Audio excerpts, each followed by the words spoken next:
जय भीम. जय Bhim madam. जय भीम. मी advocate रेखा धुळधुळे. विश्वरत्न doctor Babasaheb Ambedkar यांच्या 133व्या जयंतीनिमित्त आज आपण माजी न्यायाधीश अनिल वैद्यसाहेब यांना आपण बाबासाहेबांची जयंती कशी साजरी करावी किंवा कशी साजरी करण्यात येते आणि यापुढे कसं त्याचे स्वरूप असावे याविषयी त्यांचं मत काय आहे हे आपण जाणून घेणार आहोत. सर, आज आपल्या समाजामध्ये जेव्हा जयंती येते 8 दिवस अगोदर आपण ती सुरुवात बघतो की निळे झेंडे लावून सायकली, रिक्षा किंवा कार वगैरे हे सगळे फिरत असतात रस्त्यावर. मोठ्या उत्साहात हा सणासारखा साजरा होणारा बाबासाहेबांचा जन्मदिवस सगळ्या जगातच साजरा होतोय. परंतु काही ठिकाणी याचे स्वरूप वेगळे असते, काही ठिकाणी याचे स्वरूप वेगळे असते. तर आपल्या महाराष्ट्रात ही जयंती याच्यापुढे कशी साजरी करण्यात यावी याच्याविषयी आपलं काय मत आहे? तुम्ही चांगला विषय घेऊन माझ्याकडे आलात. व्हॉट्सअप आणि सोशल मीडियावर बरेचदा ही चर्चा आपण बघतो की ही जयंती कशी साजरी करावी, हे करू नये, नाचू नये, गाऊ नये, कोणी म्हणता DJ लावू नये, काय करू नये.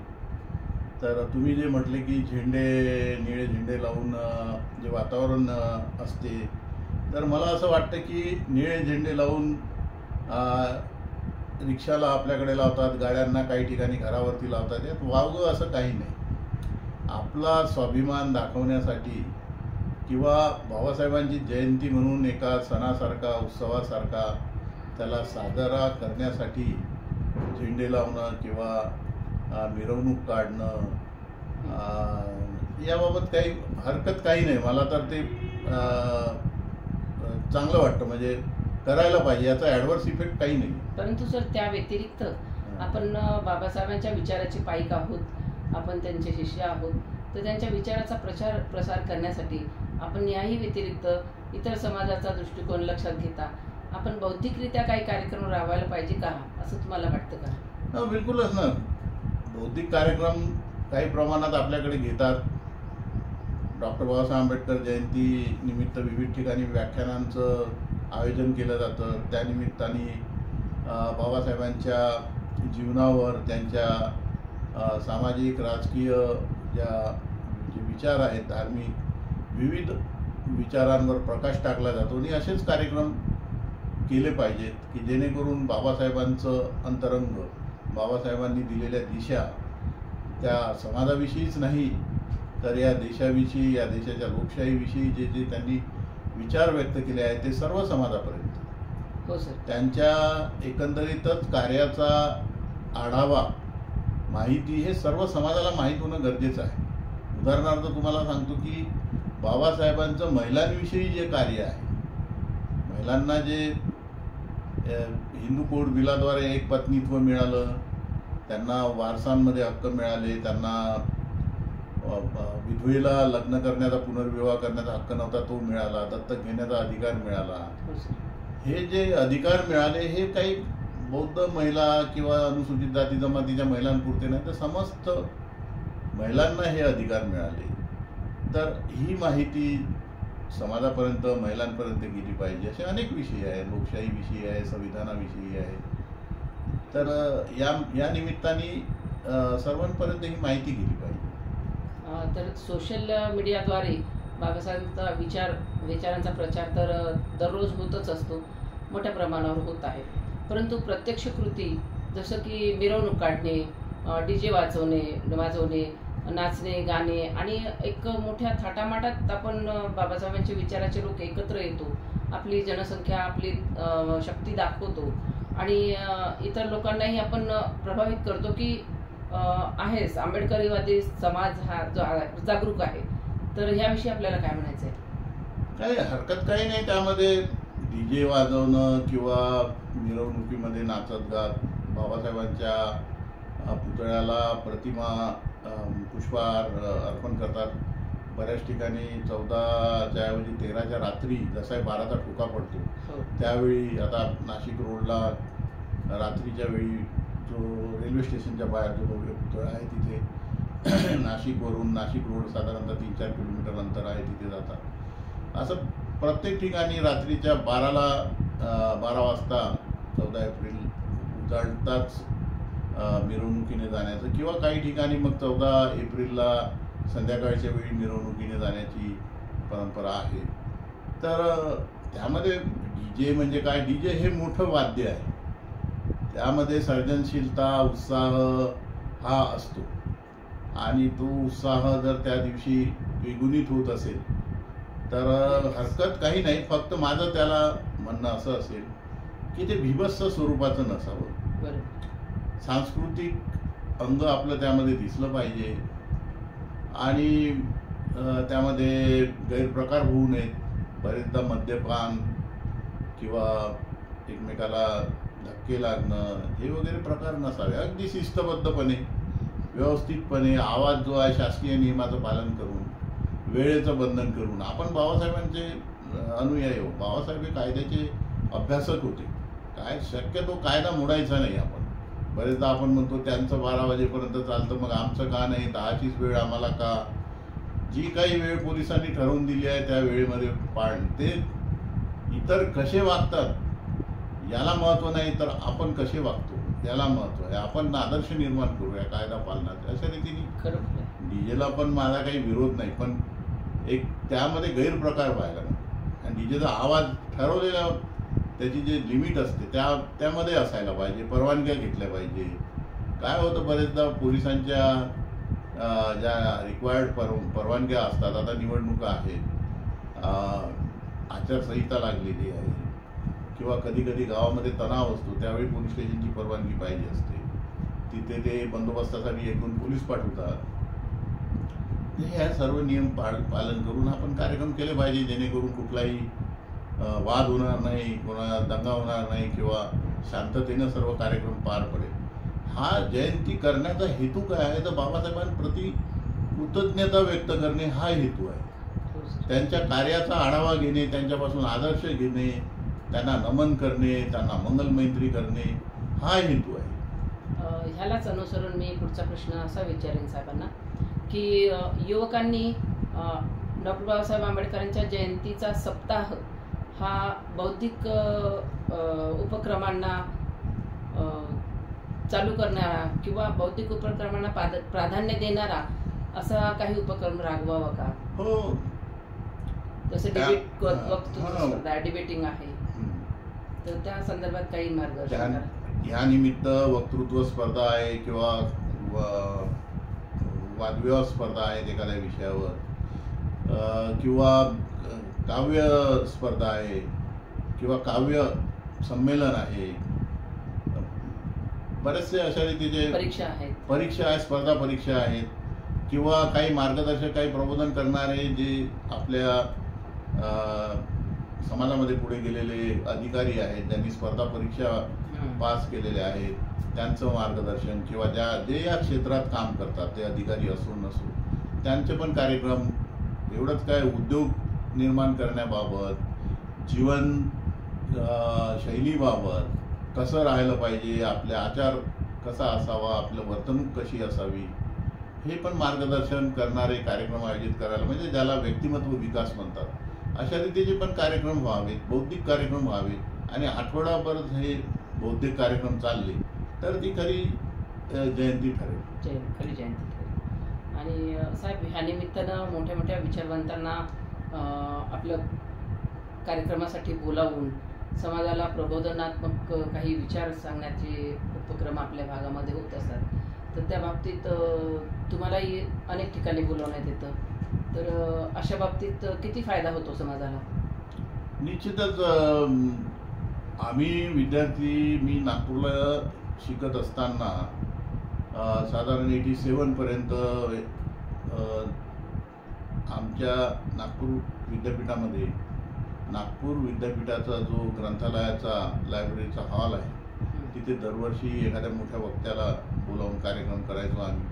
विद्यापीठात व्हायचं. नागपूर शहरामध्ये तर जागोजागी, परंतु आम्ही विद्यार्थी असतानाची एक प्रथा होती की 14 एप्रिलला लायब्ररीमध्ये, त्यावेळी नागपुरात डॉक्टर भाऊ लोखंडे, यशवंत मनोहर सर, गंगाधर पानतावणे असे फार वक्ते, फार आंबेडकरी समाजात फार जास्त वक्ते नव्हते. गोडघाटे, प्राध्यापक गोडघाटे सर होते, तर अशा मोठ्या विचारवंत लोकांना आम्ही विद्यार्थी बोलवायचो आणि त्यांचं मार्गदर्शन माहिती त्यांच्याकडून घ्यायचो. तर ही परंपरा सगळ्या जिल्ह्यांमध्ये अशा रीतीची परंपरा होती. आता त्याचं स्वरूप थोडं बदलत चाललं आहे. लोक त्या वैचारिक कार्यक्रमाऐवजी काही वेगळे कार्यक्रम आयोजित करत आहेत, पण हे बरोबर नाही. 14 एप्रिलला निश्चितच बाबासाहेबांच्या जीवनावर प्रकाश टाकणारा चांगला वक्ता त्याला बोलावून त्यांच्याकडून मार्गदर्शन घेतलं पाहिजे आणि त्या निमित्ताने लोक ऐकतात. परंतु आता माझा अनुभव आहे, मी बऱ्याच कार्यक्रमात जातो, बऱ्याच ठिकाणी मला निमंत्रणं असतात. तर तिथे काही ठिकाणी विहारांमध्ये वगैरे जो समूह असतो, मुलं स्त्रिया, हे ऐकण्याच्या मूडमध्ये मला बरेचदा दिसत नाही. त्यांना उत्साह फार असतो, नाचणे गाणे त्यांचे कार्यक्रम. म्हणून त्या जिथे तो कार्यक्रम आयोजित केला आहे त्या ठिकाणाला पण महत्त्व आहे. काही ठिकाणी फार गंभीर श्रोते असतात, ऐकतात. किंवा मग 14च्या ऐवजी 15ला 16ला त्या आठवड्यात कधी असा चांगला वैचारिक प्रबोधन होणारा कार्यक्रम निश्चितच आयोजित केला पाहिजे. आणि ती खरी बाबासाहेबांची जयंती. पण बाबासाहेब म्हणतात की माझा जय जयकार करण्यापेक्षा माझ्या विचारांचं पालन झालं पाहिजे, मी दिलेल्या मार्गदर्शनाप्रमाणे तुम्ही चाललं पाहिजे. हो सर, या बाबतीत एक कमतरता मला जाणवते की शहरी भागामध्ये लोकांना सर्व उपलब्धता आहे, TV आहे, सोशल मीडियासाठी नेटही असतं, सगळं असतं. परंतु जिथे ग्रामीण दुर्गम भागामध्ये बाबासाहेबांचा विचारांचा प्रचार करण्यासाठी आपल्याला शहरी भागातून विचारवंतांनी फक्त 14 एप्रिललाच नाही तर महिन्यातून एकदा तरी जाऊन लोकांना शिकवण द्यावी किंवा प्रबोधनात्मक काही विचार सांगावे. तर असा काही उपक्रम आहे का? नक्कीच. जसा जमेल तसा त्यांनी प्रचार केला पाहिजे, तिथे वेळोवेळी प्रबोधन केलं पाहिजे.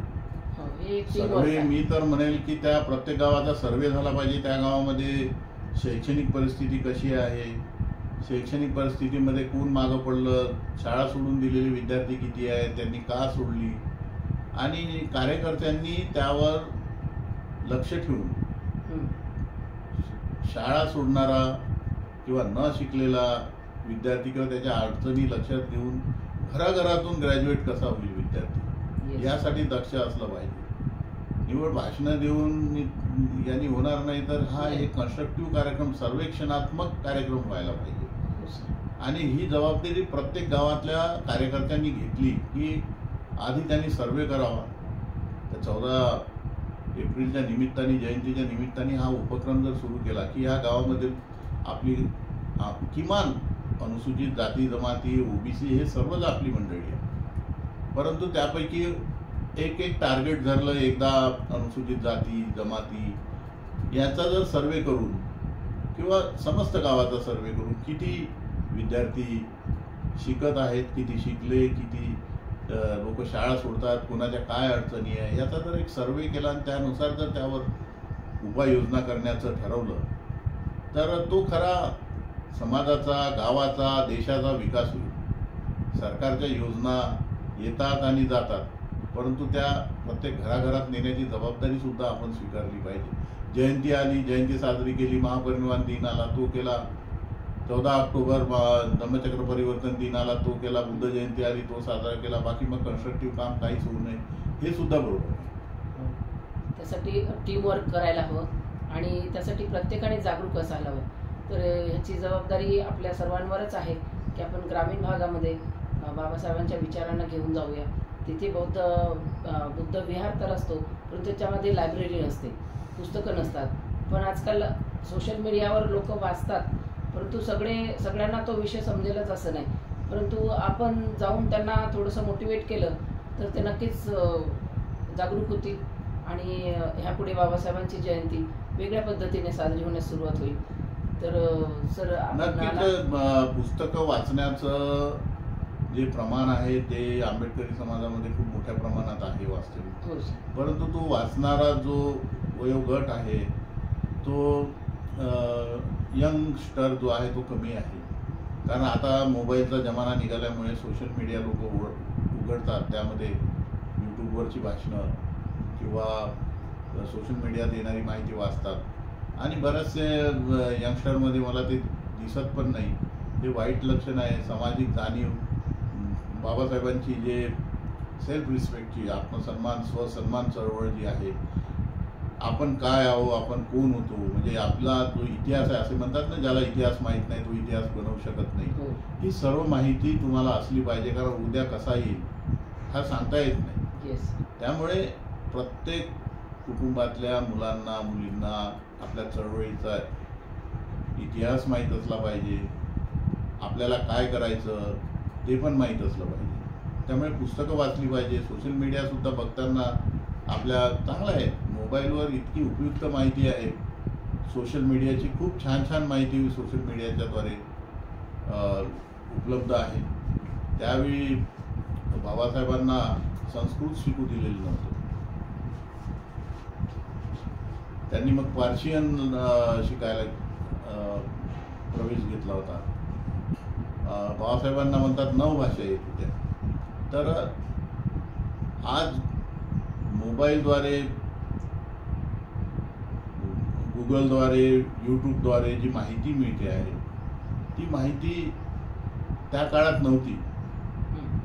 सर्व सहज सोपं झालं. त्यामुळे त्यावेळी नव्हती म्हणजे काय, त्यावेळी शूद्रांना अधिकार नव्हते संस्कृत शिकण्याचे किंवा काही माहिती घेण्याचे.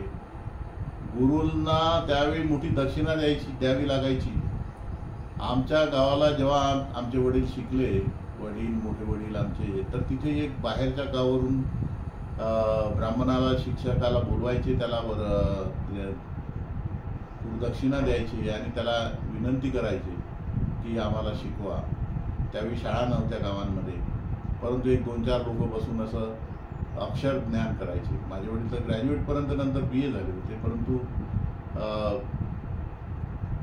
असं तो प्रकार होता. आज तो नाही राहिला आहे. आज आपल्याला सर्वत्र माहिती मिळते आहे शिक्षणाची, ज्ञान मिळते आहे. तर या संधीचा फायदा घेतला पाहिजे. झुकेरबर्ग यांनी जे गुगल आणि यावर जी सोयी उपलब्ध करून दिली आहे, खरोखरच त्याचा मी तर सोशल मीडियाबाबत मी सांगत होतो तुम्हाला की सोशल मीडियावर जी माहिती उपलब्ध आहे, झुकेरबर्गनी जी माहिती गुगलवर आणि सोशल मीडियावर उपलब्ध करून दिली, खरंच मी त्यांचा कृतज्ञता व्यक्त करतो. मी गमतीने बरेचदा म्हणत असतो की फुले शाहू आंबेडकर, बुद्ध हे जसे आमचे गुरु आहेत, तसेच हा गुगल पण आमचा एक, मोबाईल पण आमचा एक गुरु आहे, असं मी मला म्हणत असतो. कारण जी हवी ती माहिती आज उपलब्ध आहे. जी माहिती त्या काळामध्ये मिळत नव्हती किंवा अस्पृश्यांना, शूद्रांना मिळवण्यासाठी फार मोठा त्रास होता किंवा धर्मशास्त्रांनी ती मनाई केलेली होती, पण आज तसं काही गरज नाही. सर्व माहिती उपलब्ध आहे. तर ह्या माहितीचा सुद्धा उपयोग आपण करून घेतला पाहिजे. सर, मला असं म्हणायचं आहे की बाबासाहेबांच्या जयंतीनिमित्त हे जे गावोगावी किंवा शहरातही जे कार्यक्रम होतात, संगीत कार्यक्रम, कव्वाली कार्यक्रम, नाच गाणे, तर ह्याविषयी आपलं काय मत आहे? नाही, काही हरकत नाही. म्हणजे कव्वाल्या हा विदर्भामध्ये इतका लोकप्रिय कार्यक्रम आहे. 2 एक विशेषतः एक महिला, एक पुरुष असे 2 कव्वाल असायचे, आताही असतात. आणि ते मग एकमेकाच्या परस्पर गाणे म्हणणं, त्यांचं एकमेकाला थोडासा विसंगत, विनोदी असा भूमिका असणं, अशा रीतीची गाणे, परंतु त्यामध्ये सुद्धा प्रबोधन असायचं किंवा असतं. बाबासाहेबांच्या जीवनाचे प्रसंग, त्यांच्या विचाराचे प्रसंग, ते त्यांच्या लेवलनी, त्यांच्या बुद्धिमत्तेप्रमाणे ते त्यामधून प्रचार करतात. जसं ते एक त्या काळातलं माध्यम होतं. कारण बाबासाहेबांच्या चळवळीमध्ये वामनदादा कर्डकांसारखे जे कवी होते, तेव्हा बाबासाहेब म्हणायचे की माझ्या एका भाषणाने जो प्रभाव पडत नाही किंवा प्रबोधन होत नाही, ते तुमच्या एका गाण्याने माझ्या 10 भाषणाची बरोबरी आहे, अशा रीतीचं ते वाक्य होतं. म्हणजे शाहीर साबळे वगैरे, शाहीर साबळे, त्या काळातले जे काही लोक होते, गीतकार, संगीतकार, पोवाडे, यांनी ते चळवळ पुढे नेली. संगीताचे कार्यक्रम, भजना, हे जे कार्यक्रम आहे, आता गावामध्ये एक भजन मंडळ असते. आता त्यांना बौद्ध भजन मंडळ म्हणतात, काही ऑर्केस्ट्राही असतो. ऑर्केस्ट्रा हा वेगळा प्रकार. पण हे जुनी जे परंपरा आहे त्यामध्ये काय, भजनामध्ये ते कव्वाल्या, आपल्या पेटी, तबला, त्या झांज यांनी ते बाबासाहेबांच्या जीवनावरच गाणं म्हणतात. ते बरेचदा सिनेमाच्या गाण्याच्या चालीवर बुद्ध आणि भीमगीतं बसवलेली गाणी म्हणतात. विदर्भामध्ये सूर्यकांत भगत होते, आता ते त्यांचं कालकथित झालेत सेवाग्राम येथे. मूळचे अल्लीपूर, जिल्हा वर्ध्याचे होते. त्यांनी हजारो गाणी लिहिली. त्यांच्या त्या गाण्याचा, गीताचा खूप चांगला परिणाम झाला. म्हणजे ते एक प्रचाराचे माध्यम आहे. मला फक्त एवढंच म्हणायचं की तुम्ही कव्वाल्याचे कार्यक्रम विदर्भात खूप लोकप्रिय आहे. कव्वाल्या जर असेल, नागोराव पाटणकर वगैरे त्यांची मुलं हे प्रसिद्ध गायक होते. फक्त त्यामध्ये व्हल्गरता नसावी, त्यामध्ये एक प्रबोधन होणारी गाणं असावी. अश्लीलता म्हणा किंवा अपमानजनक अशा रीतीची गाणी नसावी, असं मला वाटतं. चळवळीला पुढे नेणारी गाणी असावी, हरकत काही नाही त्यामध्ये.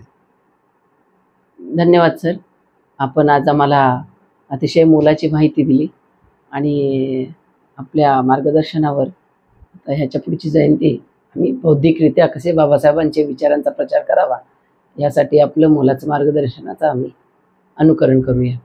तर सर्वांना बाबासाहेबांच्या जयंतीनिमित्त हार्दिक शुभेच्छा. जय भीम. थँक्यू. जय भीम.